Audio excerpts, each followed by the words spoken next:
Ok, cette vidéo devrait pas être très longue, celle qui arrive après non plus. Si je garde les mêmes vêtements, c'est normal, je tourne le même jour. Parce que ça y est, je viens de commencer un nouveau travail. C'est mon week-end, donc je vais tout faire d'un coup. On s'en fout. Aujourd'hui, on est là pour parler du Club des 27. Là, ça va être la conclusion.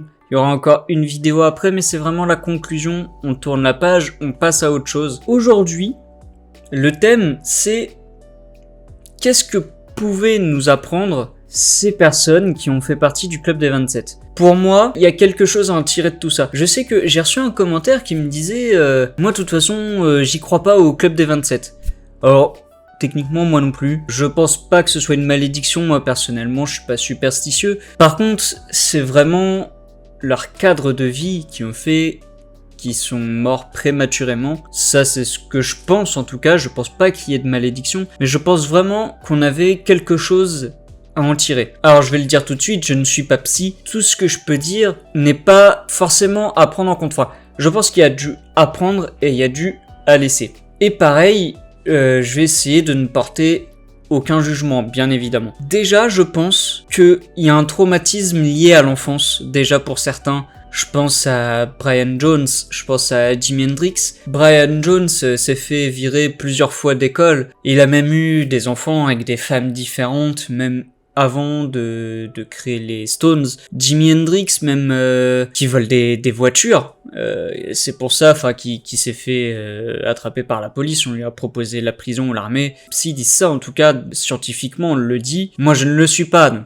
Attention, encore une fois, mes propos ne sont pas forcément vrais, mais je m'informe en tout cas. Je vois ce qu'on peut trouver. Et généralement, notre personnalité se forme par rapport à ce qu'on a vécu dans l'enfance. Et ensuite, on a vu, de toute façon, à chaque fois qu'on parlait d'un membre du Club des 27, il y avait soit de l'alcool, soit de la drogue, soit les deux. Et forcément, l'utilisation, j'allais dire massive, mais pas forcément massive, mais on utilisait tous les jours, ingérer de la drogue tous les jours ou de l'alcool tous les jours. Et il y a forcément un moment où ça peut plus aller. Déjà, ça fait des dégâts au cerveau, mais même au niveau des organes, ça peut que faire du mal. Après, si je prends l'exemple de Kurt Cobain, j'en ai pas parlé dans ma vidéo parce que c'était plus centré sur son couple, mais Kurt Cobain notamment, je sais qu'il prenait de la drogue, mais je ne sais plus laquelle parce que il avait plein de douleurs et en fait ça permettait de calmer ses douleurs. Je crois que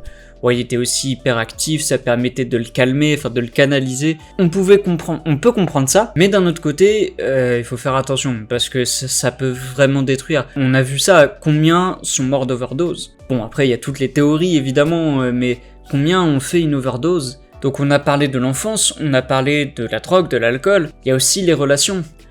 On prend Amy Winehouse, déjà, elle s'est fait quitter par son copain, ça l'a anéanti, mais c'est surtout que, s'est remise en relation, son mec, c'était un junkie, donc forcément ça aide pas, il se drogue, tu te drogues, et on expérimente des trucs, et on augmente, forcément, ça finit par faire du mal. Donc, il y a les relations, la drogue, c'est parfois lié, des fois, on se sent triste, on s'entoure de mauvaises personnes et c'est peut-être à cause de ces personnes qu'on se sent triste. Pas forcément, on se sent pas bien, on va prendre de la drogue et tout mélanger. Si on prend l'enfance, les relations, l'alcool, la drogue, ça détruit une personne. Et moi, ce que je pense, ne pas prendre de la drogue et s'entourer de bonnes personnes, ça me paraît être une évidence. Mais ce que je veux dire, c'est que c'est plutôt si on voit quelqu'un dans la détresse, c'est d'aller essayer de l'aider, quoi. Dire à quelqu'un, tu prends de la drogue, c'est pas bien, la personne n'est plus une enfant, donc on n'a pas à gérer sa vie, on n'a pas à être le parent de cette personne, mais juste quelqu'un qui se sent triste. Je pense qu'on a tous été tristes, tous été énervés, et on a tous peut-être fait des conneries, en fait, quand on se sentait pas bien. Et justement, c'est aider ces personnes-là, déjà pour pas qu'elles fassent de conneries, tout simplement, et qu'elles se sentent mieux, et qu'elles deviennent... Alors, avant de devenir la meilleure personne d'elle-même, avant de devenir une meilleure personne, déjà qu'elle se rétablisse, qu'elle se sente bien, et ensuite qu'elle puisse, on espère, aider les autres à son tour. Mais même sans parler du Club des 27, nous avons d'autres artistes qui se sont suicidés pour certains, comme Kurt Cobain notamment.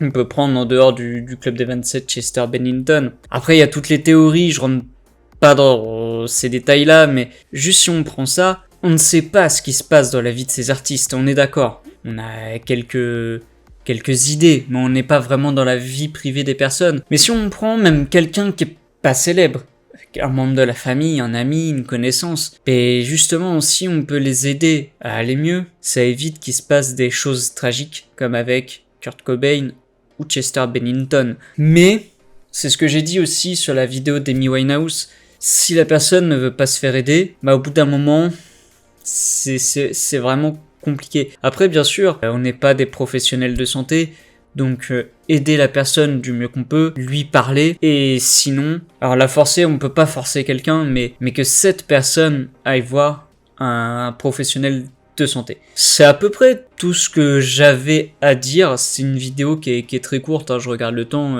ça fait moins de 10 minutes. Mais après, on pourrait faire une analyse, bien sûr, beaucoup plus poussée. Mais ce qu'on apprend, c'est que c'était vraiment des gens tristes, et je pense qu'ils méritaient vraiment mieux que ça. C'est peut-être ça aussi qui fait la légende, c'est qu'ils sont tous morts prématurément, mais ils auraient pu faire encore des chansons, des albums extraordinaires. J'en suis persuadé.